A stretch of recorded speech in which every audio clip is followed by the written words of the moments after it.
And now, coming to you live from atop the Lavender Town Radio Tower, it's the one, the only, puclpodcast.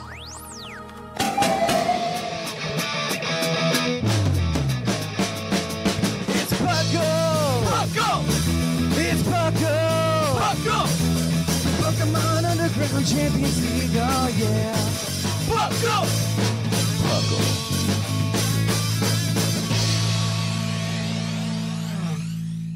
And welcome to episode number 410 of the P.U.C.L podcast.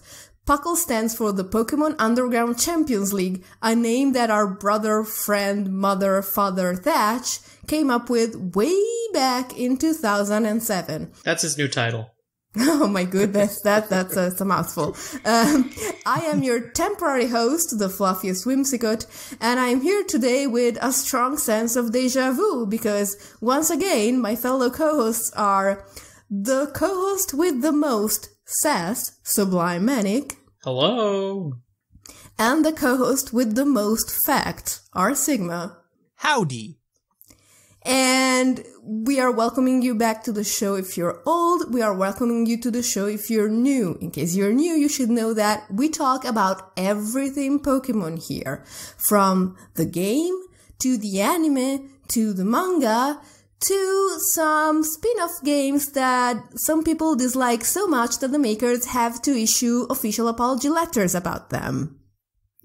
That's something that happened this week. Yep. We'll get into it. We'll get into it during the news. But before we get to the news, I would like to ask you guys, as usual, what have you been doing lately?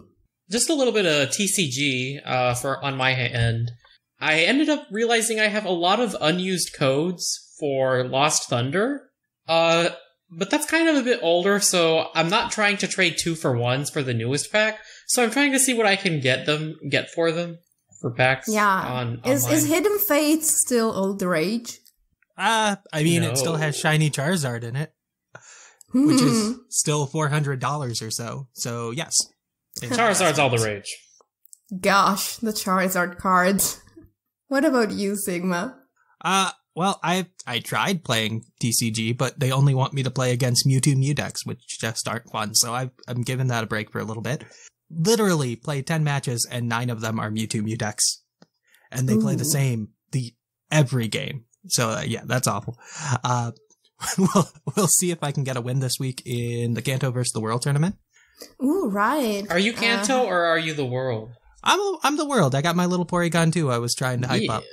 Unfortunately, week 1 I had to play against Mono Fighting, so Porygon 2 not having a great day. But oh, did you have Sparky? Yes. When I hear monotype team, I immediately know it's like, Sparky. Oh, Mono Fighting. We kind of realized fighting might be a problem, but when it's all fighting, it's like, oh. Yeah, that's unfortunate. It's a big problem. A really big problem, yes. And then week 2, I got down to the last Pokemon. That one should be airing on our YouTube channel eventually. So, ooh, don't spoil it then. Yeah, no. It came down to the last Pokemon for that one. So that one's going to be an exciting one. Oh yeah, those are the best matches. Always. Mm-hmm. Well, as for me, I did not listen to you guys' advice. And once I finished Fire Emblem Awakening, which is the best story ever, I decided... It's fine. Well... The story's fine. I really liked it. I decided, well, I already own Fate, so I might as well give it a try. It was a bad idea. So I bought Fire Emblem Three Houses, and it's better. It's much better. It's just that the chef, dropped a little too much Harry Potter in my Fire Emblem dish, and I don't know how I feel about that. Positively. Although, well, here's the real question. What house did you choose? Ooh, okay. So for my first playthrough, which I'm still doing, I picked Blue Lion. It's just... okay. That's a good choice. That's a good choice. You know, the guy is so earnest. I felt for him. I think that's the most classic story among the... It's the most typical Fire Emblem story, I would say. Yeah, and it feels like it had a lot of time put into it, unlike another path in that game, where it gets one CG scene the entire time. So, Oh, yeah, I think I know which one you're talking about. Yeah, Blue Lions is a good route. Okay, good. I'm glad I didn't, pick the wrong one. But glory to the Red Eagles. I'm just saying. It is different from the other routes too, which is also nice. Oh, good. So because there are 2 routes that are almost carbon copies of each other. So, but that also goes with saying there are 4 routes overall. Yeah. Oh, I did not know that. And 2 of those routes involve the one you don't know. So. Mm-hmm. Oh, cool. Very, very cool. Okay, so you have kindled my curiosity again, and I guess I'll have to try and finish that game before Sword and Shield comes out. Good luck with that one. That is a long game. Long? Okay, I guess it's gonna be... It's good, though. It's not gonna be... It's good. It is very good. But I think my first playthrough took me in the 60 to 70 hour range. Yeah, I think I had 70 hours on it. Wow. Okay, that's a lot of gaming for Whimsicott. Yeah. A whole lot of gaming for Whimsicott. And that was your Fire Emblem Underground Champions League update.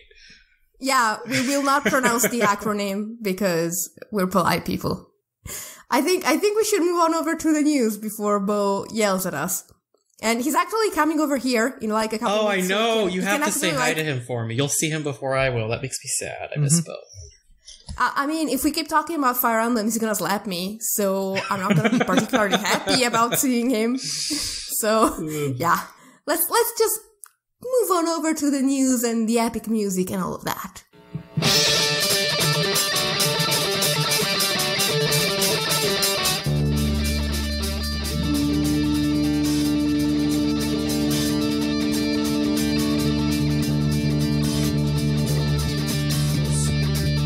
Live from the Lavender Town Radio Tower. This just in. And on to the news. In the news, since the last episode was recorded a bit earlier, we need to mention the stream happened, Galarian Ponyta was revealed, and most importantly, Joe Merrick survived. Which I think is the best part of the entire thing. We should give him a medal. Oh, like when Thatch mentions, I want to go to England and buy Joe Merrick a beer. I want to go to England and buy Joe Merrick a beer and an entire meal to go with it. Yeah, I'm not sure that 24 hours was worth suffering through. Nope. No, it wasn't. He was hearing things towards the end of it. Oh, that wasn't healthy. Those chimes were not friendly things. Those chimes did not have to be in the background of that music. No, at least they should have made a longer loop of the chimes. Because within 5 minutes they were driving me insane. Yeah, it was not. We'll talk about that later. Yeah. That's gonna be in the topic. So let's move on over to the usual topic of our news segment, which is Pokemon Go, which has surprisingly little to be said about it this week. The original Stitch Pokemon shirts are gonna be available in the Style Shop, and that is pretty much it. Unless you're in London and you're going to the temporary Pokemon Center and you're gonna find some special spawns there. That's it for Pokemon Go news, because by the time you listen to this, you will already know that the Community Day move for Trapinch is Earth Power, because the Community Day will be over by then. So we can move on to the thing I was trying to throw shade at before, Pokemon Masters. It has several events going on right now. There's a fighting and flying type scouting event that goes until the 17th, I think. There are also special co-op missions, and you can do 6 super courses in training mode instead of 3. There's also a discount until the 16th on some items. A different item each day is discounted. And they're giving out 1,000 free gems to every player due to a bug. But the big news about Pokemon Masters is that we were not, complaining too much about it, apparently. It's actually bad enough that DNA issued an official apology letter because the game doesn't have enough content, is not interesting enough, is too hard to understand, and is not, in general, a they say they thought it would be better than it actually is, and they're gonna try to work harder to fix it in the near future.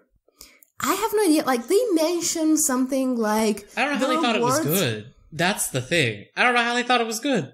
I don't know. Like I said, they have something with the gameplay, but like I enjoy the gameplay. Like single player, I greatly enjoy. The co-op is just such a mess. A terrible experience having to do co-op.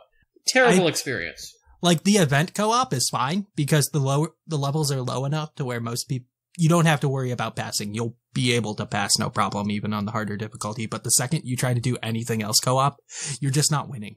Yeah, or you're not finding people to play with. Mm-hmm.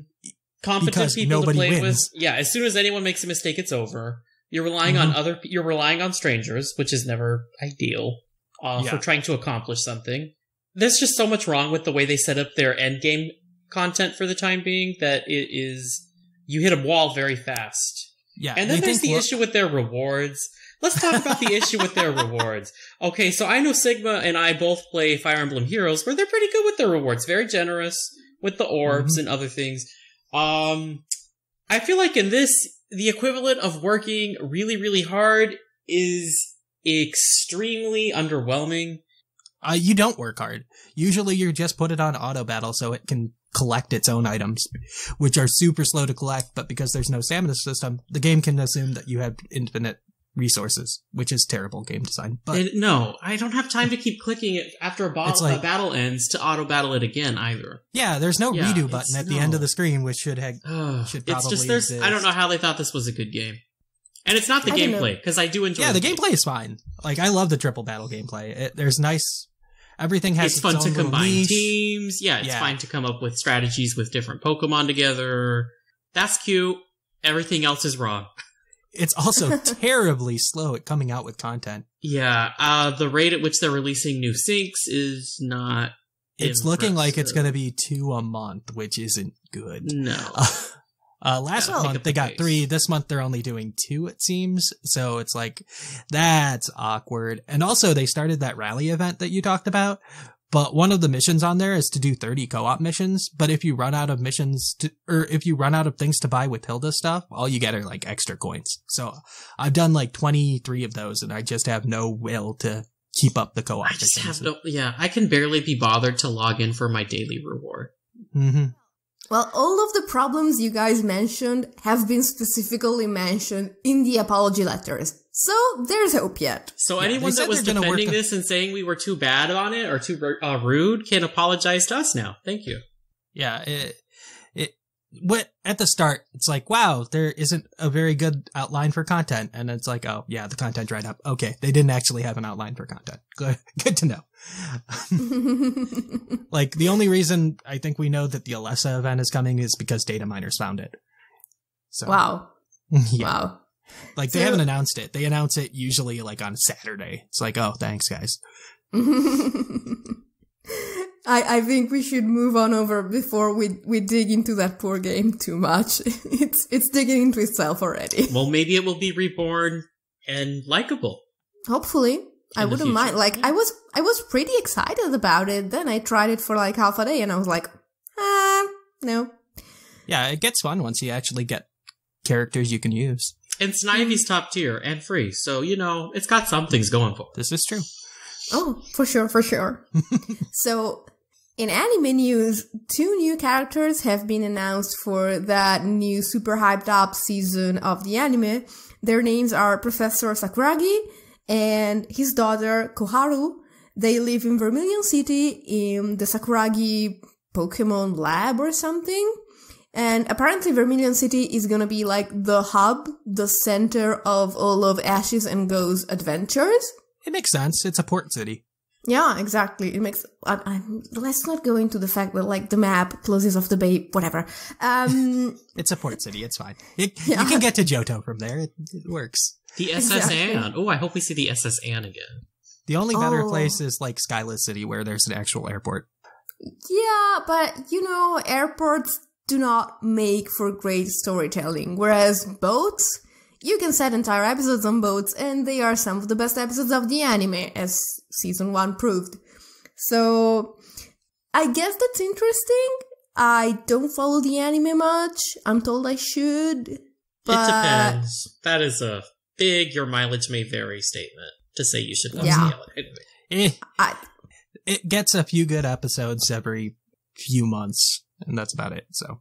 In other side product news, Sigma just informed me that the Pocket Monster manga, which is not Adventures, it's not the great one, it's the one that, like, comes out in Koro, is ending after, like, 1 billion years. It's finally ending soon. I don't know how we feel about that. I don't think I've ever read anything of that. It wasn't heavily localized in the West, so a lot of people wouldn't be familiar with it outside of maybe seeing the Clefairy with the human face. I hate the picture of Clefairy with human face. That thing is cursed. Yeah. Like, that's what the manga is. You know what I mean, Linian. And I'm suddenly glad that I never saw the manga. That manga. Wow. That manga. Yeah, no, like, Adventures, like, the manga. Adventures is, like, we should worship the When can we make that the anime? When are we doing that? Give us that season. Please, I only wish. I think that's all for the news. So, I guess we can move on to Puckle's Poke Quiz, where I'm gonna quiz my fellow co-hosts on their absolutely insane Pokemon knowledge.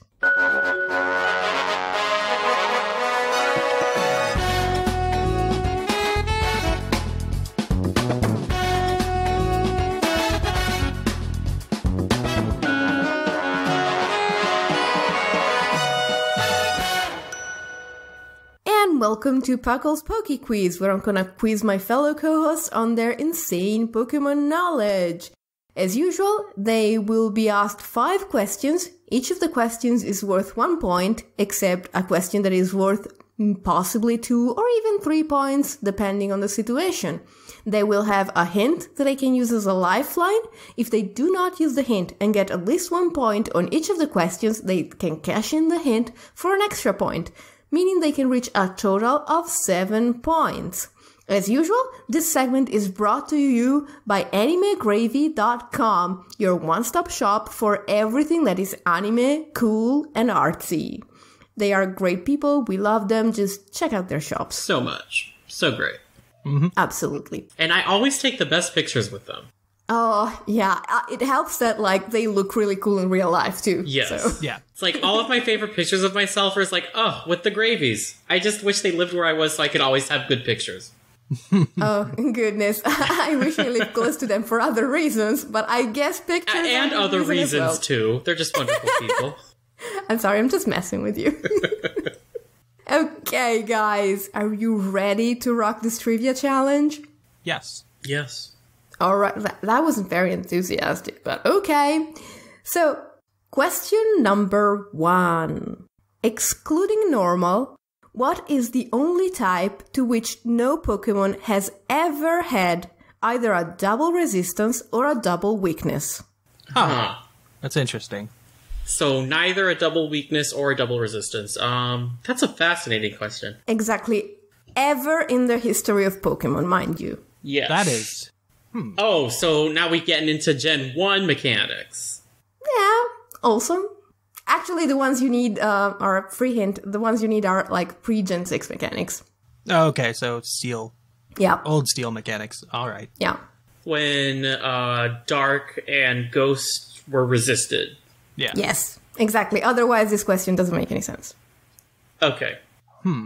Okay, what are types that have few resistances to begin with? I guess is a good starting point. Few resistances? Yeah, like they attack and few things resist them. So not Buck. So ice-ish? But we know Okay, so you said double... No, I was just going to say electric because you said weaknesses and resistances, not immunities. Exactly. Immunities don't count for this. Right. However, it occurred to me that you would still be able to get a quad electric resistance and a quad electric weakness, so... Maybe it's a type that does have an immunity, though. It's possible. So it's not electric. Not electric. I don't think it could be Steel. Could it? I feel like Steel has way too many... no, because Magnezone would quadruple resist Steel. Electric and Steel both resist Steel, so it's not Steel. Water would work, too, in that situation, so Empoleon. Yeah. Well, no, Steel doesn't resist water, but... Oh, okay. Well, let's think about water for a sec. Ludicolo quad resists. Ludicolo quad resists. Because water and grass both do. I'm wondering if it's a type that doesn't have too many interactions on the type chart. Let's see. Grass. Lots of things quad resist grass. Yeah. I know, I'm just going down the type chart. Fire. Oh, dragon. Dragon. Yeah, that's hard to... Yeah, because the only thing it's super effective against is itself, so you can't be quad weak to dragon. Mm-hmm. Can you be quad resistant to it? No, because steel resists and fairy is immune. Yeah. Is dragon your final answer? I think we cracked the code. You did indeed crack the code. Dragon is correct. Good job, guys. Okay. I knew this one was going to be a question that either took you 1 second or the like entire you had minute. to go through it, yeah. Exactly. Mm-hmm. Yeah, if you come up with dragon right away, it's I'm like, wait a minute, dragons, yes. Yeah, good job, guys. Good job. Okay, so you're 1 for 1 currently, and we can move on to question number 2, which comes from Chams1066. And by the way, the guys in the Discord server were nice enough to DM me their questions because they know I don't have access to the trivia channel on the Discord. So a special shout out to the trivia channel on the Discord for thinking about this and coming through with this. Thank you, guys. So Chams1066 is going to ask you, what is the only Ice-type Pokemon who learns Solar Beam by level up? I feel like this is a trick question. I feel like it could be like Regice. This definitely feels like a trick question. This is a setup. I promise you, I checked it, and there is indeed only one Ice-type Pokemon who learns Solar Beam by level up. Okay. Could be Cryogonal, too. I could see that. Just because Cryogonal is Cryogonal, and most Ice-type questions come down to Cryogonal being weird. So, we are assuming that Snover and Abomasnow just are not doing that. No, they're wood hammering. Because they bring their own hail with them, so why would they ever... They sit in the hailstorm, yeah. So the actual grass-type option is out of the question. Right.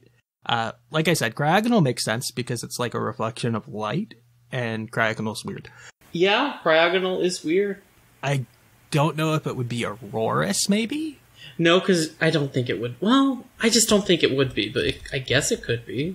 Like, that would be my next guess. Like, it's not going to be Beartic. Nothing except for Beartic. Swift Swim ice types are Beartic. Why couldn't that be the question? We could give you that one. What's the ice type with Swift Swim? Uh-huh. Nice one, guys, but I really need an answer soon. So are we just feeling Cryogonal? I guess so. I can't think of anything. Unless it's, like, randomly a Alolan Ninetales because they forgot to take it off or something. Or Alolan Vulpix. But yeah, I like Cryogonal, I guess. So is that your final answer?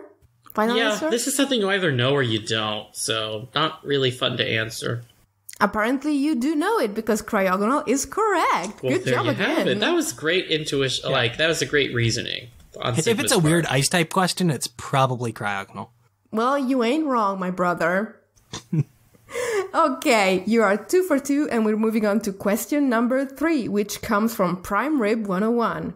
It's a Pokédex entry question, as usual, and this Pokédex entry comes from Pokemon Y. Since this Pokemon makes its own clothes out of leaves, it is a popular mascot for fashion designers. Who's that Pokemon? Leavanny. It's either that or the... Not Sewaddle. Swadloon. I want it to be Leavanny because it looks more like a model. Right? I'm worried it's like a trick question. I will be very disappointed if it's not Leavanny. Okay, we can go Leavanny. We'll make this... I'll be sad if that's not the answer, Whimsicott. Don't make me sad. Okay, I'm trying not to make you sad, but the thing is, Leavanny makes clothes for other Pokemon, whereas apparently Sewaddle makes its own, even though it has Leavanny making clothes for it as well. So the answer is actually Sewaddle, and I'm like, I don't know whether I should give you guys the point or not, because... It was like a 1/3 chance. Exactly. What would Thatch do? I think I'm gonna give you guys the point, because honestly, you got the evolution line, and I think it's fair. So you guys are 3 for 3 now, and we can move on to... We're 3-ish for 3. Let's put it this way. There was a chance that I was gonna award you a possibility to get 3 points on the bonus point question. You only get 2 out of that one, guys. Okay. All right. Yeah, it's coming up right now because question number 4 is name the fully evolved Pokemon that can learn the move Steamroller. There's 3 of them, and for each one you get a point up to 2 points. So... all I know is Scolipede. Yeah, Scolipede was my first answer. Scolipede is correct. That's 1 point. When I think of something like Steamroller, I feel like maybe Donphin might be a good guess. I was thinking Donphin or Golem. Yeah, round Pokemon. Ground Pokemon that roll. Yeah. Even though I think is it a steel attack? It's a bug attack. Oh. Huh. Yeah, it's weird. It is weird. But I still feel like those are pretty good guesses. I'm trying to think of any other big bugs that could learn it. Possibly. I don't see Golisopod learning it. I was going to ask do you think Golisopod could learn it, yeah. I mean, you wouldn't know because if you're not running First Impression, Then why are you running Golisopod? Golisopod, yeah. Actually, the real question is why are you running Golisopod? Either way, but You know, if you're running it, you should be running First Impression. Yes. Would Buzzwole learn it? I don't see it for Buzzwole. Would Celesteela learn it? I don't think so. But that is... Why not? Because why does Celesteela learn Leech Seed? Would Guzzlord learn it? I can see it for Guzzlord. I could see an argument for Guzzlord. I can see it for Guzzlord. So... I feel like we should maybe guess... One of our guesses could be Donphin. That seemed like a safe guess. Sure. Okay, so I'm gonna allow you to give you guys to give me 2 answers. Sure. Which ones are they? Oh dear. Should we go with Donphin and Golem? Sure. I guess. Those were our first guesses. Because I don't know how much I feel about Guzzlord, so yeah. Yeah. Yeah. Alright, so one of those is indeed correct, so you get the bonus point. The correct one is Golem. But what do you know? You guys actually got it. The third one is Guzzlord. Yeah, there you go. Okay. I really don't want to see a Guzzlord all rolled up coming at me down a hill. Woo. I'd rather have it screaming the way Seth likes it to. That's not the way Seth likes it to. That's how the Japanese anime decided it. Yes, but Seth likes that about it. Oh my goodness. Anyway, guys, you are currently 5-4-4. You have a clean, perfect round so far. And we have to... Honestly, it's a clean one. It's a clean one. Cool. All right. Okay, so we can move to number 5. And as usual, it's a base stat question. And I'm asking you... This comes from P. McGee, by the way. Thank you, P. McGee. Which poison-type Pokemon has the lowest base attack stat? Okay. Maybe Ghastly? Ghastly's a possibility. I mean, Cascoon is probably a possibility. Is Cascoon poison type yet? I don't know. Kakuna's in the same boat, though. Kakuna's a good guess, too. Yeah. Like, I could see Venipede having a decent attack stat. Same with Weedle. Yes, I think the Venipede's is probably like 50 or 60 at least. I don't think it's Nihilego, despite how Ultra Beast stat distribution works. I think it's still in the 50s. So we're looking at Ghastly or Kakuna? Kakuna. Which one is going to be your guess, guys? You do technically still have the hint. We do. Do we want the guaranteed 1 point, or do we want to gamble for 2 is the point? I mean, it's so much fun to have a 7-point streak. It is. You know? It's fun to... I don't know. I'm fine with either. I think it might be... You know what? I think it might be Ghastly just because I know it has a massively high special attack and speed for a small Pokemon. True. Like, I think both of them are in the 90s, so the stats have to come from somewhere. Yeah, it's everything else. Like, its defense and HP are bad, so... Yeah, so maybe let's go with Ghastly. Yeah, let's just go with Ghastly. Alright. You flipped the coin, and I'm sorry, but you lost. Ghastly is incorrect. Tell me it's not Kakuna, though. Yes, it is Kakuna, guys. I'm so sorry. You should not have gambled. Kakuna has a base attack stat of 25, whereas Ghastly has a very honest 35 attack stat. It gets Sucker Punch. Yeah. It gets a lot of good physical attacks that it can't use. I think it got Sucker Punch in Gen 3, though, where it was still special. Oh, right. Yeah, there you go. So Weedle has the same base attack stat as Ghastly with 35, but you actually didn't mention, like, the second lowest stat, which is Badoo. It's a Badoo. It's fine. Yeah, it's a Badoo. It has a 30. It's a baby Pokemon. But anyway, that got you guys 5 points, which is a very fair result as far as I'm concerned. And I'm gonna update the standings, and I'm gonna tell you that, drumroll, our Sigma is in first place with 15 points.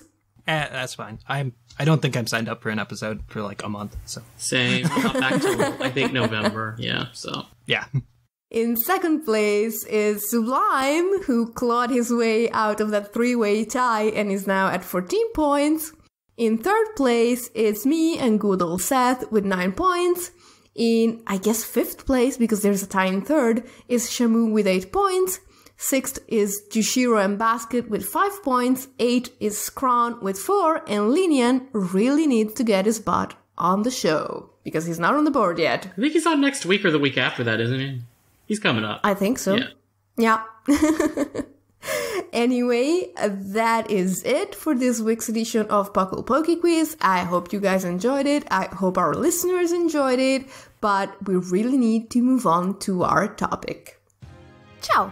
I'm the Fluffiest Whimsicott, and I want to tell you how you can enjoy Puckle even more and make it better at the same time. First, join our Discord server. You can hang out with us and a ton of cool people, take part in our tournaments, and get all our news right out of the gate. You can also interact and keep up with us on Twitter, on Facebook, and on our subreddit. If you love live content, we're on Twitch at least twice a week with all sorts of streams, from viewer battles to shiny hunting to PTCGO. If you want to drop a little bit of your extra cash on us in exchange for cool stuff, we have both a Patreon and a TeePublic store, so be sure to check this out. And finally, there's so much great Puckle content that we're now on 2 feeds. Make sure you are subscribed to both Puckle and Puckle Plus, so you don't miss out on any of our sideshows. And drop us a review while you're at it. We really appreciate your feedback. Thank you!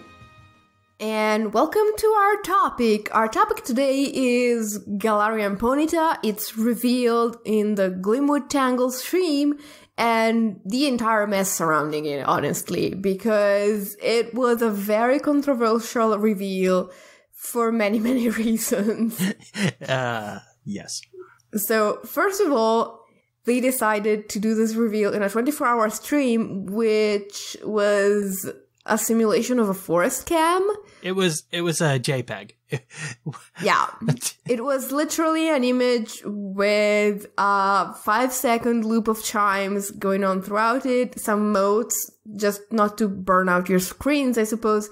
And I think the problem is they simulated the forest camp too well, because it went for like 15 minutes without pretty much anything happening, and Joe Merrick was going insane by hour 2. Poor guy. So, like, I see more animals go through my tiny backyard in an hour than I think went through the stream total.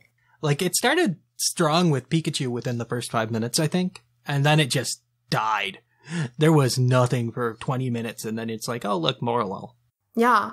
I am shocked Morlul is in a forest of bioluminescent mushrooms. Wow, who would have guessed that? I mean, Morlul's mushroom caps were literally in the JPEG. So, I don't know, like, I enjoyed the concept of the stream. I even enjoyed the stream itself, because unlike Joe Merrick, I wasn't forced to watch every single minute of it.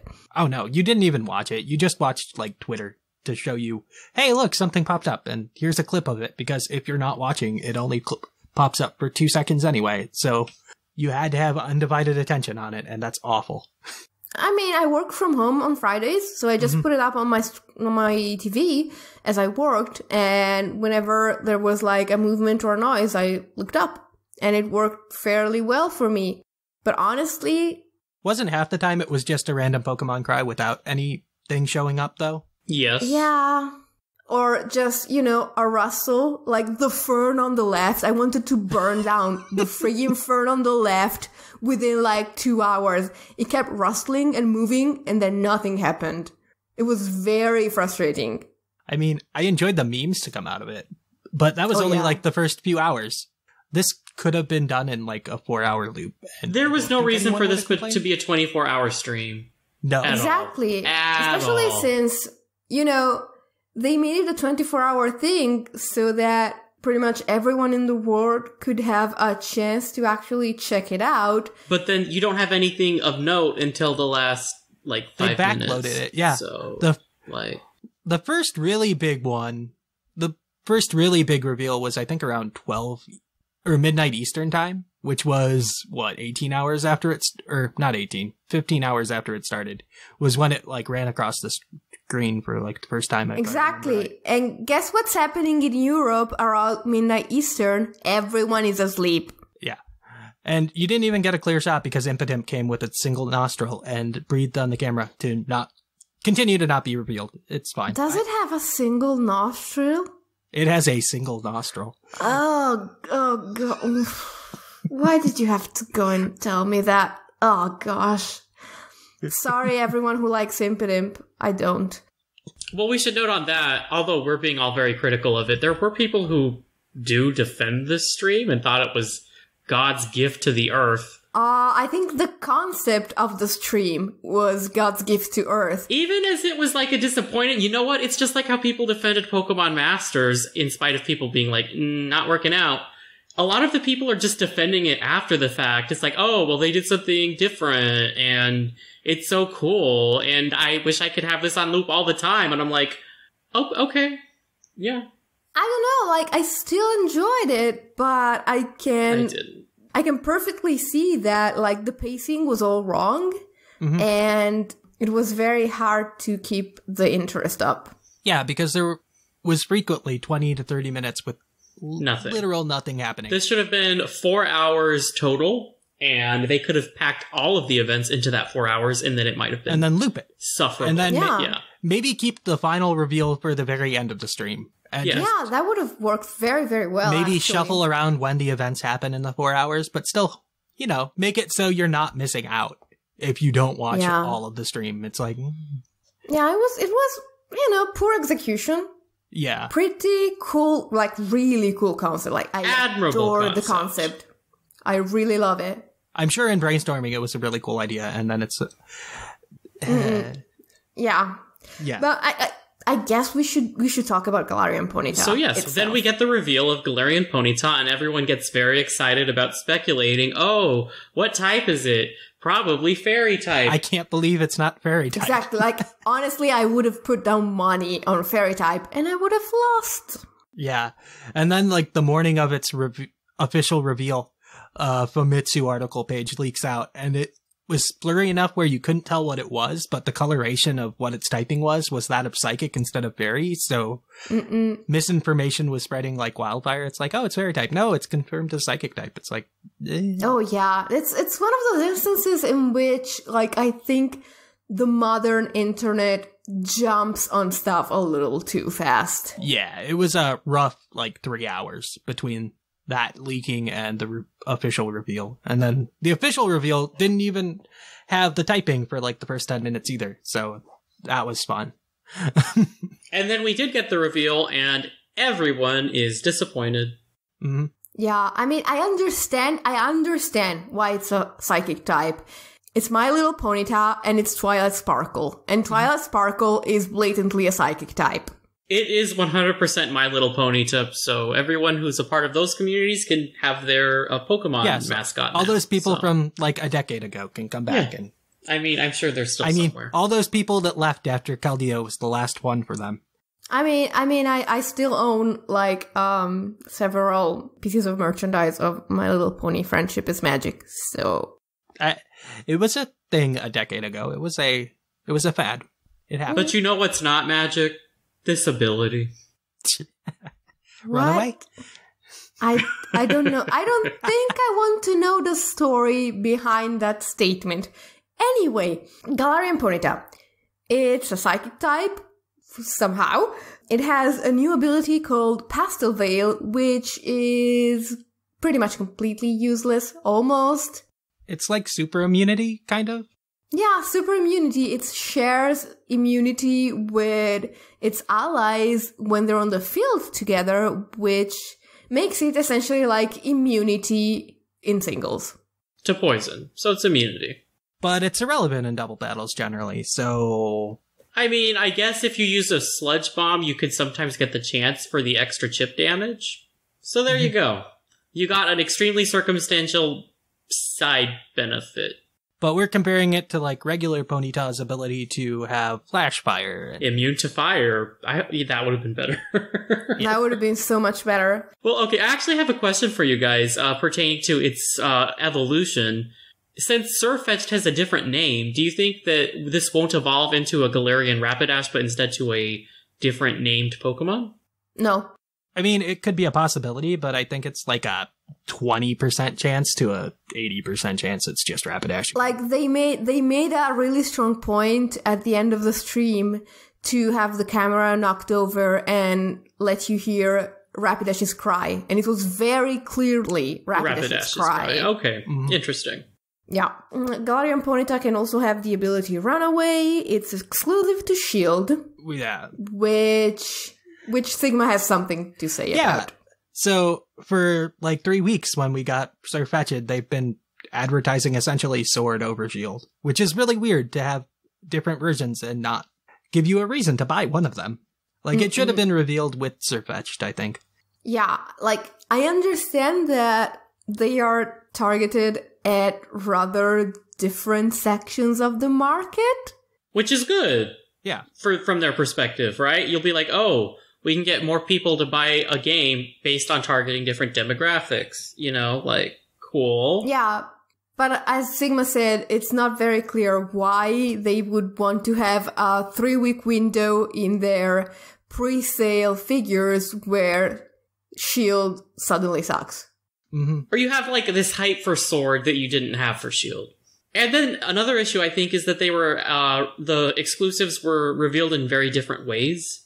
And they're very different exclusives, too, because one's an evolution of a Pokemon we've never had before, and the other one's just Ponyta, which is... Yeah, but again, I think that fits very well with, like, the division of the market. Like, the people who think the Sword game is cool are gonna think Surfetch'd is cool, and the people who think Shield is cool are gonna think, oh, Galarian Ponyta is so cute. Who thinks Shield is cool? Who thinks Shield is cool, though? Like... people who think that a wolf with a sword in its mouth is dumb. That's fair. But they don't even think Shield is cool. They just think the sword is not. Yeah, pretty much. Like, swords are really cool. Yeah. Wolves are really cool. Wolves running around holding swords with their mouths? I mean, Shield Doggy doesn't look much better either, so... No, it doesn't. It looks like they put Lysander's hair on it and called it a day. So... Yeah. Lysander's the villain in this, secretly. Oh my goodness. Oh my goodness. He tries to steal it. That's the plot I want. That's the plot I want in this game now. Makes more sense than him having Gyarados, so sure. So, since we're randomly pulling characters from old games, and Anne was a king, and kings are associated with swords, you see where I'm going with this? I've always wondered if maybe Anne was somewhere related to AZ for some reason, but they do look very similar. Like very tall, descendant. They have the same hair. And they just gave them letters for their names. So maybe. Exactly. Yeah. Oh, yes. You do not want to, like, touch this topic with me, because I will turn the topic into AZ and Anne, because they're two of my favorite characters of the entire franchise. Mm-hmm. So, save me. Bring the topic back, guys. Do something. Well, do you think this thing will get another type when it evolves, or are we just looking at a mono psychic? I would like it to get another type, but... I think we all want that, but what do you think the odds are? Flying? It becomes an alicorn, maybe? Flying could be... Well, I mean, speaking of that, this Pokemon's description is the unique horn Pokemon, which I appreciated. To say it a few times fast. Yeah, that was a good touch. Yeah, I like that. I'm very sorry that it's not a binicorn, but yeah, it's pretty cool, I have to admit. And it's pretty. Mm-hmm. It's super pretty. Its design is very nice. I think Shamu is a fan of it too, so. I absolutely love the design. I love the cotton candy hair, and I love that it's got like little leg warmers, and its mane lights up in neon colors. So it's the ultimate My Little Pony Pokemon, like the original version of My Little Pony from the 80s, which I watched when I was a little kid because I'm old. That explains the leg warmers. Yeah. It's literally 80s My Little Ponyta. I'm okay with that. I'm also very much okay with that. Like, it's a great design. I just wish the things surrounding it were a little better. Yeah. Speaking of reveals, like, this was a very, very peculiar reveal. I think the only reveal stranger and, like, cooler in concept than this one was the Meltan reveal. I vastly preferred Meltan's because it didn't take 24 hours of me doing nothing. Yeah, that's why I specified in concept. Yes. Yeah. Because It was a very unique reveal. Right? Like, if you did that community day and then you're waiting for it to finish and then you just see them all sprout, that was such a crazy moment. Mm-hmm. That was so cool. That really shocked you. In this, the thing about this stream is we all knew something was going to be revealed. So there wasn't even a surprise factor because... It was weird to use all 24 hours on one reveal, too. Yeah, I didn't appreciate that. Like, that felt a little empty, in my opinion. Yeah. I mean, again, the concept was cool, the execution, not so much. But the question I want to ask you guys is, do you think in the future we're gonna get, like, more and more and more of these super special reveals? Because there's also something else to consider. Like, the games are 1 month away, and we've only seen, like, 21 Pokemon from Sword and Shield, which I really appreciate because I don't want spoilers. But I was going to say, this has been a nice release cycle for you, at least. Very nice indeed. Like, this is probably the speed you'd prefer things to come out with if they're going to release information. It's like, oh yeah, it's a small thing. Yeah, I'm almost fine with it. Like, there's still a few that I haven't seen and I don't want to see beforehand. Like, I still only have a description of Roly-Coly in my head, and it looks really, really weird in my mind, but that's another topic. So if they do these special reveals, and they make fewer reveals, I would really like that for the future. Do you think that's possible? Well, if they're going to do that, I feel like they need to make them have better payoff. Yeah. Yes. It's like, for the past, how many months now, we've had a big trailer at the beginning of the month. Since June, when they started doing this stuff, we've had one big trailer at the beginning of the month, and this month it was literally just that. Just Galarian Ponyta. I feel like you should have more promotion as it gets closer rather than less. Not less? Yeah. Yeah, I agree. It's very strange. Weird, because these games are the first games on the Switch. And the Switch is like the hottest console in a long minute. We don't talk about those other games. We don't. Yeah, no. Honestly, when I said that, I believe that. I forgot. I keep forgetting that Let's Go is a thing. We don't count them. Exactly. They aren't. They're like, They're a side project. It's fine. A side project. That is such a perfect definition. So you would think they would hype them up crazily. Like, coincidentally, we're recording this episode on the anniversary of X and Y's release, and I remember there was so much back in the day about how Pokemon was moving to a 3D world, and you were seeing your heroes in a way you had never seen them before. I'm not feeling that from Sword and Shield. X and Y's reveal cycle was so weird too, because they revealed like Mega Mewtwo before Megas were a thing. So you just saw Mewtwo in its Y form. And people thought, ooh, Mew 3, finally. Like, they revealed Sylveon before they revealed the fairy type, so there was that huge mystery surrounding that. That was really cool, because they're like, what is it? Yes, that is how you handle reveals. I agree. That was so great. And then when we finally got to E3 and they said, it's a new type, and people lost their minds, yeah. And it didn't take 24 hours. They showed such weird Pokemon, too. They were like, here's Talonflame. That's what everyone wants to see. And it turns out that, yeah, that thing was actually relevant. But they also showed off, like, Skrelp and Clawitzer or something like that. Or I remember the reveal for Mega Kangaskhan blew everyone's minds because it showed Parental Bond. It was at Worlds, too, because they're like, yeah, we know this is going to show up in competitive. And yes, it sure did. Oh boy, did it ever. Maybe Power-Up Punch shouldn't have been a TM, but whatever. Yeah, probably. But see, I remember different Pokemon being revealed from X and Y. Like, I remember Heliolisk and, like, Pumpkaboo and stuff. And it's like, they did reveal, like, 90% of their Pokemon beforehand, which I did not appreciate at all. You still had, like, Avalugs, I think. Oh, please. I don't think they showed Avalug. They didn't show Avalug. That's the one thing they didn't show. Like, come on, guys. One evolutionary family? How did they handle the reveal of Vivian's patterns? I don't remember. I don't remember that one. I feel like that would have been an exciting reveal, though. Yeah, I don't think they explained it beforehand because... So that was a fun discovery. Yeah, which I didn't discover for a really long time because, you know, I saw the gym leader's Vivian and I evolved my Scatterbug and it was the same. And got that one. Yeah. Because you're in the one region in the world where that would happen. Yup. And so I was like, yeah, pink. It's cute. I like it. And then I went on the internet and I was like, what? Yeah, that was a fun time.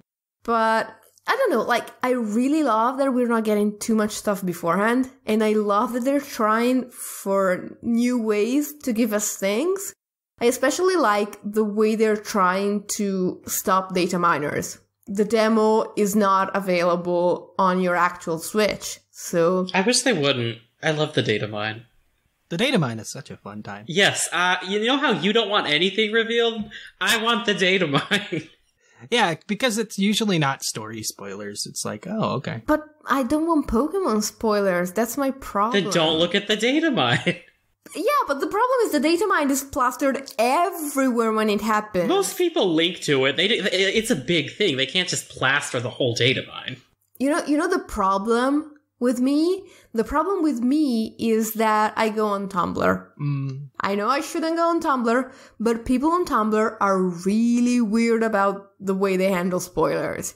And by that I mean, they don't handle spoilers. They just throw them out there 99% of the time.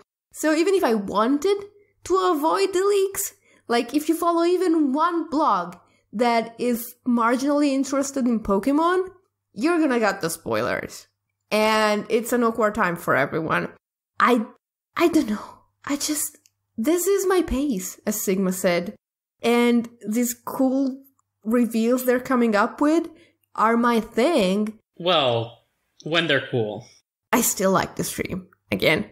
But do we think they have the ability to keep this up? Because one of their cool reveals was a success, and the other was arguably a failure. So you're throwing things at the wall. Hopefully the silver lining of how awful I found that stream to be is they learned from it and they will not do that again. And they might be more thoughtful about how they implement reveals in the future. Will they though? Like, the Pokemon Company is very headstrong about what they think works. Oh, they sure are. Yes, they are. So, I don't know. I think they'll learn from it because Pokemon Masters had to apologize. I think this was maybe a misstep in some ways, but it's a misstep that they can learn from. So hopefully they do. True. They can learn from this. Yeah. I think you guys are right. And I think on that hopefully positive note, we can actually close our topic out for this week. It's 1 month till Sword and Shield comes out. Which version are you guys getting currently? Shield. Sword. It's weird because we don't know how much version exclusives really matter with raid battles.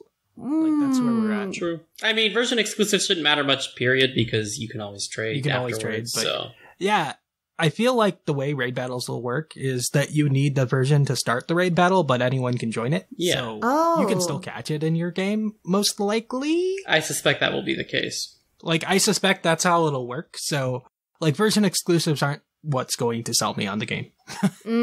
Yeah. Well, I mean, I don't like either of the legendaries. So for now, honestly, the deciding factor is Galarian Ponyta. So. Yeah, it's not like the legends are really selling this to me either. Because, Like, I love Lunala's design last generation. So good. Love Lunala's The generation before that, like, both Xerneas and Yveltal had really good designs, but I preferred Yveltal. Honestly, I think, like, Gen 5, 6, and 7 had really fire legendary designs. I think Gen 3 did, too. Gen 4, I really could care less between Dialga and Palkia, though. Yeah. Like, the problem is when they make them too similar. Yeah. Like, you had that... In Eterna City, you had that statue that was just ambiguously both of them at the same time. That's how bad their designs were, is that you could have a statue and just say, yeah, that's Dialga. It's the same as the Palkia one. That was just so they could have the same statue in both games. Less work. Okay, guys. We should move on to the Pokemon of the episode. I bet you guys weren't expecting a new puclpodcast commercial. Well, guess what? You're wrong. We got some new art, though, up on the store. You guys can check out the Grookey Gang shirt, join Team Sobble, or even the Score Bunny Squad. You could also get an awesome Morpeko Don't Make Me Hangry shirt all over at the TeePublic store. The link is always in the show notes, and of course, you can always just Google Puckle TeePublic store to get there. Anything you buy there helps us out. We dump it all back into the show just to give you a better auditory experience. Grab this Team Break shirt. It's pretty tempting, I'm not gonna lie. And also, just go over there. Just do it now. Get a Galarian Weezing shirt. Feel like a sir. And yeah, so let's kick it on over to the poke of the episode.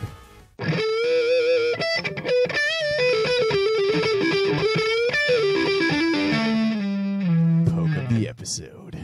And welcome to the Pokemon of the episode. The Pokemon of the episode this week is Pokédex number 730, Primarina, the soloist Pokemon. To Primarina, every battle is a stage. It takes down its prey with beautiful singing and dancing. And it looks so good doing it. The shiny is a blonde Primarina. I don't like the shiny very much. Like, the Hatsune Miku version works perfectly well for me. Yeah, it's not as exciting as the other two shiny starters, like the white Incineroar and the, like, darkish green Decidueye. Like, it's almost black, but not really. It's a blonde mermaid. Yeah. They got what they were going for. Yeah. I mean, it looks really nice. I don't like yellow shinies, but people love gold shinies, so... Like, it's blonde. That's what they were going for, I feel. Yes. So, together with the shiny Primarina, we're giving you guys a Pokemon team that you can use. And it starts off, of course, with our Pokemon of the episode, Primarina. It's holding a Choice Specs item. It has 92 HP, 252 special attack, 164 speed. It's got Torrent as its ability because it's actually not making use of its hidden ability. Liquid Voice isn't a good ability. No. It has niches, but it's generally not good. Yeah. Its attacks are Hydro Pump, Moonblast, Sparkling Area, and Psychic. And I guess Sparkling Area is for when you don't want to miss, and Hydro Pump is for when you really need the extra power. Mm-hmm. I mean, this team's usually not going to be burning things anyway, so it won't matter too much. But yeah. I think you could run Surf in that spot. It's the same base power, I believe. Yeah, but Sparkling Area looks prettier. So it does. If you're playing you're playing Showdown, though, so it doesn't matter. Yeah, that's true. And sad. Plus, you can, recover the burn on the Pokemon that have, orb items. If there's a Guts Pokemon in front of you, you can cure their burn. And clever. Ooh, true. Very clever. So, Primarina's choice item body is Choice Scarf Infernape. It also has its regular ability Blaze. Its EVs are pretty plain, max speed, max attack, 4 defense, jolly nature, and it's a pretty classic Infernape. Flare Blitz, U-turn, close combat, and gong shot. Take over, guys. Who's next? I'll go next. Alright, so next we have one of my favorite Alolan forms, which is Alolan Muk. Rocking that Assault Vest set with the Poison Touch. We go in to maximize that Assault Vest with 252 special defense and 252 attack with just 4 HP and an Adamant nature. We rockin' the Pursuit, so we trapping you. We gonna find you, we gonna trap you. We got the gunk shot for the stab, the hard-hitting stab. We got the knockoff for the utility, and fire punch for coverage. And then we also have a completion to our Firewater Grass Core that we are rocking with the Rotom Mow. Oh yeah, we got a Rotom Mow going on. It's got Defog, which is lovely. Leaf Storm, Volt Switch, Thunderbolt. It's great because you can Leaf Storm, then Volt Switch out. It's got a Timid Nature, 252 speed. It's also got Gracium Z, so you can get real hard with that Leaf Storm. Ooh. And if you don't want to switch out and still use Thunder, we've got the Thunderbolt for that. 252 attack, special attack rather. 252 speed, put the 4 in special defense. Hard, yeah, it's gonna be your hard-hitting Rotom. I adore this Rotom set. Sigma, take us home. All right, so we're playing UU, so I just threw a Scizor and a Gligar on here. So, of course you did. Yeah, it's the top tier team building here. So we have Scizor with leftovers, Technician, 248 HP, 16 attack, 144 defense, 96 special defense, and 4 speed. It's a smoke-on set, so if you want to find out what it's for, you can go look at it. I think it was like one of the last ones under UU, so because we didn't want another choice item here. Adamant Nature, U-Turn, Bullet Punch, Sword Stance, Roost, pretty standard. Then we have Gligar with Eviolite, max HP, 156 defense, 100 speed, Immunity is the ability, Impish Nature, Earthquake, Roost, Defog, U-Turn, standard Gligar set. And a pretty standard but really fun UU team. It's very balanced. It's got a little of everything. I think I would really love to play with this team. And I like all of the Pokemon on it. Like, really cool team. Another option you could do is you could throw a Stealth Rocks on that Gligar, so you don't need 2 Defoggers. Your team doesn't care about Defog as much. So feel free to make that change if you want.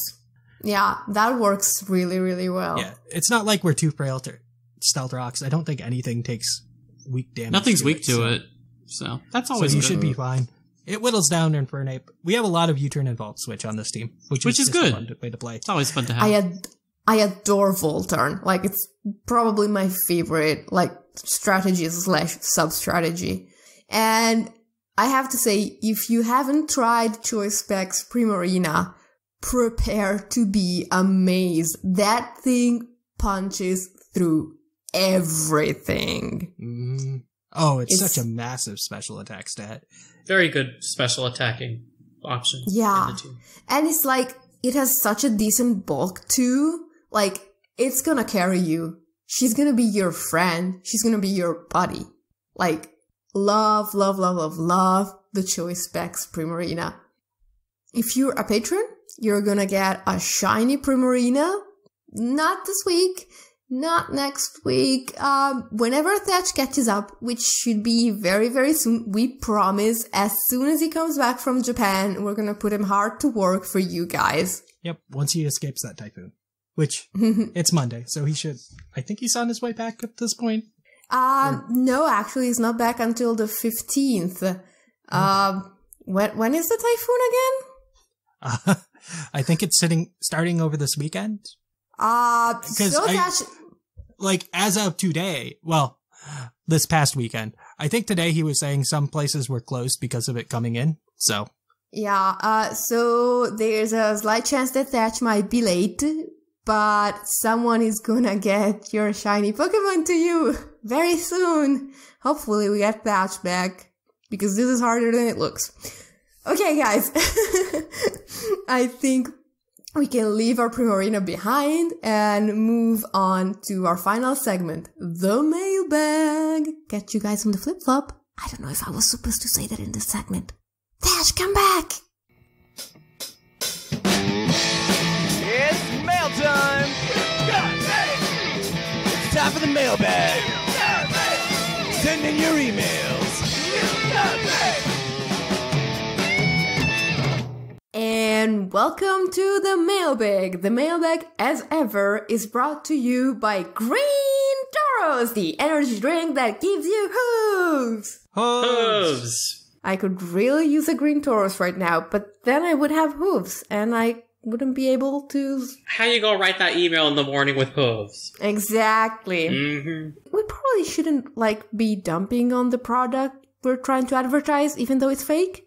So, Anyway, the mailbag is the segment of the show where we read listeners' email and we award the Green Taurus badge if we remember and someone is good enough. Mostly if we remember. Our first email for today is from Big Cat Bruce, and I think Sigma has claimed that one. Yes. Hey, Puckle Crew. I have been ravenously refreshing the Game Informer page to see if there's any new information posted about Sword and Shield. The two features that stuck out to me the most are the changes to competitive Pokemon and the starter coverage. First, I have mostly positive feelings towards the changes to breeding. With the ability to change the nature of Pokemon in the game, if that's what they meant by personality, of course. It totally is. I can't think of anything else. I would really be shocked if it wasn't. But then again, we have Psychic Ponyta, so, anything's possible. Truly. Good point. I think this is a great way to get around the barrier of breeding for perfect Pokemon. I think it will also help for the raid battles, so if you get a Gigantamax Hydreigon, it won't matter that it's a brave nature. However, I hope these changes don't impact the community of Wonder Trading. Some of my favorite memories are using Wonder Trade within the first couple weeks, and even months later, to get starters and a bunch of rejects from players from around the world. I've seen Reddit posts specifically of people trading whole boxes of perfect Pokemon during the holidays as people get the games for the first time. That is a fun time. I enjoy Wonder Trading early on, and I think a lot of the community does realize that people want those starters and version exclusives, so they'll probably still breed for Wonder Trading. Though I question how strong the rejects will be nowadays. It'll depend on how easy bottle caps are to get a hold of and how to use them and all that stuff too. Yeah, so. I suppose. My main concern with this, I also really enjoyed getting Bridgex on Wonder Trade and giving Bridgex on Wonder Trade. Do we know how accessible Wonder Trade is? It seems super accessible since you can do it while you're walking around the world now. Oh gosh, it's back. The PSS is back. I'm gonna cry with happiness. Never should have left. We still don't know if the GTS is back, but that's fine. Oh, ooh. Yeah. I don't know how I would feel about the GTS not being back, honestly. Yeah, that would be rough. I'm gonna assume it's still going to be there, but... The GTS is 90% a cesspool, but it's a very classic cesspool. It's very useful when you need it. Exactly. It's not hard to get Pokemon off there. It's hard to search for Pokemon in there, though. Yeah. It would be nice to be able to see abilities and whatnot, and it's great for getting cosmetic Pokeballs as well. Ooh, yeah, that's a good use. That'll keep Wonder Trade alive, I think. People love to show off the cosmetic Pokeballs. Yeah. As long as we get Johto Balls. Oh, love please. the Johto Balls. Johto Balls are so great for cosmetics. Truly. Anyways, let's finish up this email. Mm-hmm. Second, I'm really beginning to think that we won't know the final evolution of the starters. Agreed. Yeah, at this point, we'll be lucky if we get the middle stage. Yeah, that's the one I think we'll still get, but I'm skeptical at this point with how slow the reveals have gotten. Yeah. So they seem really interested in keeping it under wraps, so it's a surprise for trainers as they go on their journey. Some people don't like surprises. Mm-hmm. Oh, don't worry. I'm sure I'll see the starter evolutions. Though, we'll see if I see it before I make my starter pick. But I'm sure Sublime will see it before he picks. Oh, easily. I don't have that problem this time. Yeah. While I'm encouraged that they are so proud of the final designs that it doesn't matter which one gets selected, I do want to know the type combinations more than anything for team building purposes. How do you feel about this? Is it paranoia or a possibility? Thanks for always putting out great content. Big Cat Bruce. Well, I think we agreed with him. We're probably not getting him. Yeah. I think he's absolutely right. But I also think, with the reveals of the Pokemon having been so few and far in between, you would have to dig really deep into the data mine to do team building for these games beforehand. Mm-hmm. Yeah. Just do it organically, I guess. That can be fun too. We can hope that maybe the second stage will have the secondary typing. It's been a while since that's been a thing. That's quite rare. It's on a firefighting type. Yeah. That would be a way to go. I think I could be interested in seeing the second stage because it would let us find out if the starters get to not be bipedal this time around. Mm-hmm. Because honestly, starters that start out as cute little animals and then become people have been bothering me forever. I mean, I think Sobble has a decent chance to be like a quadruped still. From your mouth to Game Freak's ears. I mean, Swampert was quadrupedal. Yeah. It looks like it might be following the Swampert path of evolution, so, you know. Swampert is like almost quadrupedal. Almost. Samurott went from being bipedal to quadrupedal, so... Samurott, like, I do not appreciate it enough for that, honestly. Like, it gave us so much. So, is Primarina tripedal? Is that... It's mermaid pedal, you know? Yeah. It's just not even pedal. It's just a mermaid. Exactly. I mean, House walks around. It drags itself by its hands. It does. That was so weird to add to Ultra Sun and Moon, is having Hal have a walking Pokemon and have it be Primarina. Oh my gosh. Okay. That was a very good email, but I think we should move on to the next one. Sublime, you want that one. Alright, so this is going to be from Fairy King Nova. Hello, Puckle people. This is my first email. First, I don't mind that XP share is always on. Turning it off just creates artificial difficulty. I think having it on won't be a problem and that Game Freak will make some kind of scaling. Next, I have a lot going on in terms of hopes for some of the things seen so far. I hope that the curry making is for competitive play, like hot sausage curry raises attack stat by 1 or raises friendship. It would remind me of the hyper trading from X and Y, a fun minigame with an added result. So regarding that, I think if it were Eevees, I'd be okay with that. Yeah? What do y'all think? Yes. I mean, if it were Ivies, I'd be okay with it. Also, if it were Ivies, if it would like boost your attack in combat like a stage, no. If it's behind the scenes, just like for the stats, yes, I agree with that. It could be even if it just boosted the attack for a stage for like 10 minutes, I don't think it would be the end of the world. It would be an interesting thing for raid battles if those actually. Yeah, that would be interesting. So actually, I'm okay with that too. You can boost me. All right. Also, I like the lore of the 18 gym leaders and hope we meet most of them one way or another. Currently, we've seen 3, but 4 gym leaders, 3 or 4 gym leaders, so we have a minimum of 5 more with a max of 10. Well, that's had some... Out. Yeah, sure. All right, hope Fluffy or Sublime reads my email as I like them best. Well, you're welcome. You know, with a name like Fairy King Nova, I only didn't read your email because Sublime jumped on it faster I did. I saw the name. I was like, I want that one. Same. It worked out. But you beat me to it. Yeah. So I know I won't get the green Taurus badge, but that's fine. I might give you for it just for that. Anyway. You might be my nomination. All right. I leave you with a question. What type of gym leaders are you hoping for? Gender, team, anything that we may have not seen before? Personally, I'm hoping for a male fairy gym leader. Anywho, till next time, Fairy King Nova. Oh, dang, now I'm leaning towards him for the green Taurus badge as well. That's unfair. I want to give him the green Taurus badge. He knows us too well. And he said we were his favorites, so I feel like just being like, you know what? Nepotism is alive and well. Let's just keep it going.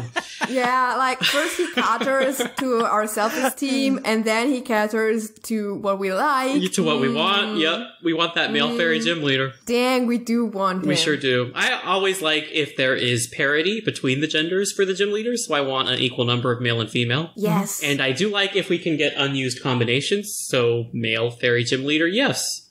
Dark gym leader, period, please. When? One day, Sublime, one day. Someday. Yeah. Our final email is from Leomo the Chameleon. Hello, Puckle people. I'm a recent listener and I'm loving it so far. Thank you. So, just before I answer the question, I want to ask you one. Since Thatch is going to Japan on vacation, what's your favorite place to go on vacation?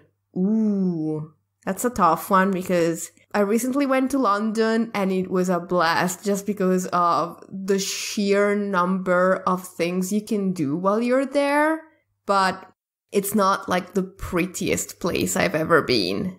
Like, I also like nature. So, I don't know. What about you guys?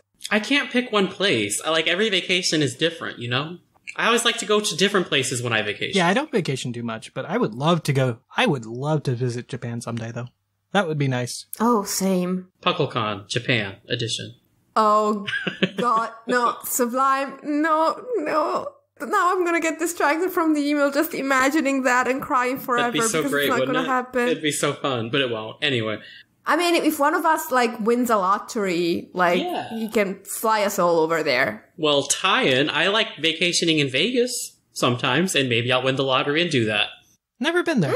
Yeah. Okay. It's great. You could, lots of good stuff. Don't ask me to go to Vegas with you. I really don't like Vegas. Anyway, so, starting with the question, I don't really think there was a lot of info to go on. A lot of meaningless questions and answers, but what I am glad about hearing is the Ben Affleck leak getting more credibility. Ben Affleck? What? Yeah, that's the leak that has all the credibility to it, is they just posted a picture of Ben Affleck standing on, like, stairs, smoking or something. What? That's just the image that went with the post on when they posted it. Okay. So everyone calls it App Leak or Affleck Leak. So then it goes from Ben Affleck to Affleck to the Goose Game. Mm-hmm. Conspiracy theory? I see you. Oh my gosh, Ben Affleck was the goose all along. And so we're going to believe that this leak is all true, but it was actually the goose playing a joke on us the whole time. Oh my good. This discussion is getting better and better by the second. Anyway, I'm hoping that more things on it come true. So, getting on to the meat of the question, I think that the XP share being a feature is amazing. I don't really get the criticism about the game going to be too easy because they're going to ramp up the difficulty to a state where it's really difficult without it. I agree, like, if it's built in, they're going to build around it. Agreed. Mm-hmm. Hopefully. Hopefully. XY and Omega. I mean, Ultra Necrozma was, Oh, it was so hard. And the trials, some of them were, so. Yeah. Just because they make things more convenient doesn't mean they can't, have difficulty still. Oh yeah, that's true. I agree. Totally agree. Like, Gen 7 was a very good example of that. That means that the levels are going to be much higher by the end of the game, allowing you to get the high-level evolutions before the post-game. For example, Volcarona, Dragonite, etc. That's a very good point. Well, we don't know what the XP formula is, necessarily. That's something to keep in mind.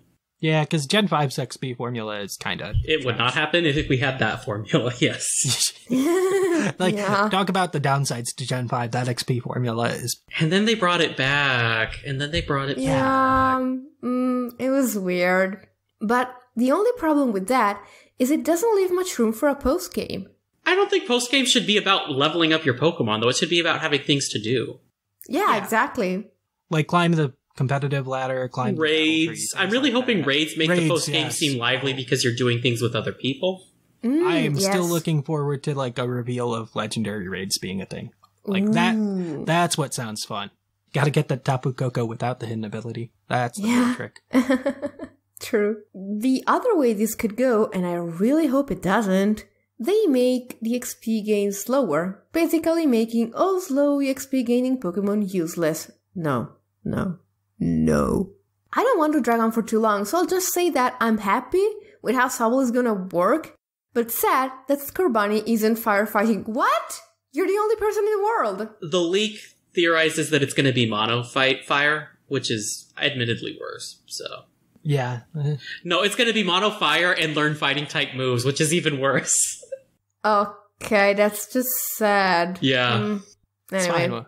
Sad that Scorbunny isn't firefighting, because 3 of my favorite Pokemon are that type combo. By the way, I see a lot of superior love, but none for my boy Emboar. Look. I mean... Listen. Look at them. So, Pignite exists. Yeah. It's not my fault that Snivy has side-eye going on. Okay? Yeah. Okay? Yeah. Okay. So, it's goodbye for now, and I hope I can get in touch again soon. Well... Thank you all for writing in. So, Green Taurus badge to Fairy King Nova? Yeah? Honestly, I think we should award 2 Green Taurus badges because Big Cat Bruce had a great email, lots of discussion in it. He brings up some really good points. And Fairy King Nova just won our hearts over. Yeah, we're breaking all the rules this week. We are breaking all the rules. Let's do it. Thatch isn't here to make us forget that the Green Toros badge is a thing, so yeah. We'll give out 2. I love it. I'm sure we'll forget one coming up, so it's fine. Yeah, we're making up for all the times Thatch has forgotten to award the Green Taurus badge. Exactly. So, you guys, if you want the Green Taurus badge, come to the Discord and ask a mod to give you the role. And now I guess it's the time for the spiel. I don't know how Thatch does it every time. It's really hard, but I'm gonna try anyway. So, if you enjoyed the show, and if you want to be part of our community, join our Discord server. It's where all the fun goes down all day, every day. Well, pretty much all day. We have people in most time zones. We have tournaments there. We discuss Pokemon. We discuss other stuff. It's a bunch of fun, and all the people there are amazing. You should find the link for our Discord in the description. If you go to our website, you will also find the links to all our other social media. We are Puckle Podcast pretty much everywhere except on Twitch. We are the Puckle Podcast on Twitch. And on Twitch you can find Thatch doing his Nuzlocke of Pokemon Black 2 if and when he comes back from Japan safely. Please come back safely, Thatch. We need you. And if you don't have the time or the right time zone to catch up with the Nuzlocke on Twitch, you can catch up with it on our YouTube channel, where we're also going to start putting up the Kanto versus the World tournament battles very, very soon. So that's going to be pretty exciting. The first week has Thatch's battle that he was bragging about last week, so it should be exciting. I bet it's going to be really cool. So if joining our community and following us on all our social media isn't enough for you, you can help us out monetarily and get some really cool swag by doing one of 2 things. One is going to our TeePublic store and purchasing, I don't know, a shirt, a mug, a throw pillow. We have lots of different types of art from all the generations, and everything looks amazing. And the second way you can help us out monetarily and get cool stuff is joining our Patreon. You can get access to the shiny Pokemon we distribute every week. In theory, it's going to be every week again very soon. Every single penny that we get goes back into the show and the community. We don't keep any of it. So you're helping the community grow and be better in a very direct way. And I think that's awesome. That spiel is really, really hard, guys. I think we can close off the show because here in the Lavender Town Radio Tower, I am the Fluffiest Whimsicott. I remain Sublime. And I'm R Sigma. And it is finally closing time.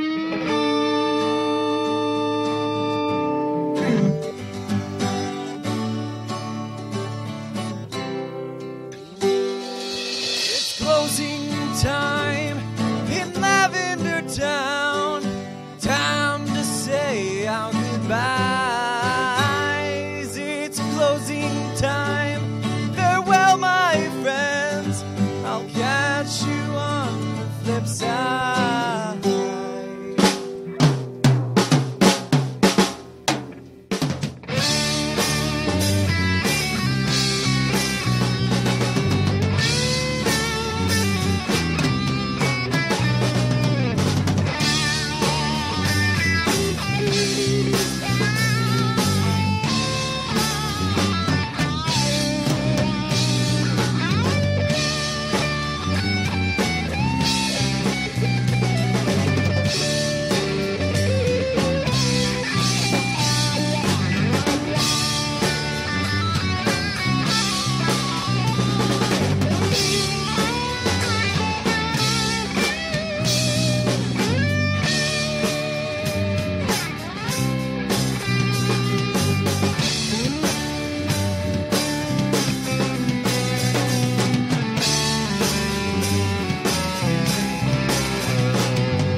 As always, we here at Puckle would like to thank our patrons for helping support the show and waiting very patiently for the rewards because the badges will be on their way later this week. I'm going to send out everything, even if you're not, but I'm going to be doing the, what's it called? The August, September, and October rewards are all going out at the same time. You're going to get 3 badges in your next bundle. So hopefully you will stay true and you will still patron us next month as well. And then we're going to have to come up with new prizes for you guys because I don't know what we're going to do after October. So we're going to go ahead and do that. But let's thank all of our patrons. Thank you to Greg, Viger, Duly Noted, Rob, Josh, Alex, Keegan, Ilaria, OG Paladin, Sean, Michael, Paul, Dexio, Chris, Shin, Miguel, Apollo, Corey, Rotted Mushroom, Mr. Panda, Titan Killer, Lane, Lord Korbnick, Ryan, Seth Vilo, Wade, Marcus, King Kavik, N Harmonia, Alolan Durgs, Tank, Claude9, Bodtak, Chris, Swampertata, Joseph, Christopher, Joshua, Zane, Doc McStuffles, Cody, the Golden Klefki, the British Gent, Trevor, Mark, TJ, Ryan, Doc Knox, Dennis, Echo, Jonathan, Disco Calypso, Taylor, Charles, Allegionary, there we go, Maxie, Shambles, Justin, Tim, Andrew, Old Man Tup, Zephyr, David, Chris, Jeremy, Louise, Justin, South, Locke, Jordan, Zach, Graham, Greg, Alec, Jegler, Mikey, Kevin, Josh, Darkflame, Zarni, Halfful Reviews, Sparky, Coop, Jordan, Huitku, Shira, Smacky the Frog, Ironcaster, Kevin, Orange Avenger, Steve, Anime Gravy, Hazelnut, Dylan, Joseph, Franco, Traby, Cordell, and Julia. Thank you to all of you. You make the world go round here at Puckle, and we really appreciate. Look out for those rewards coming here in the near future. Also, live show. I think we're going to plan for something this Friday, the 13th, so watch out for that on Patreon. We're going to see if we can get a live show going. All right, guys, thanks a lot, and I hope to catch you all on the flip-flop.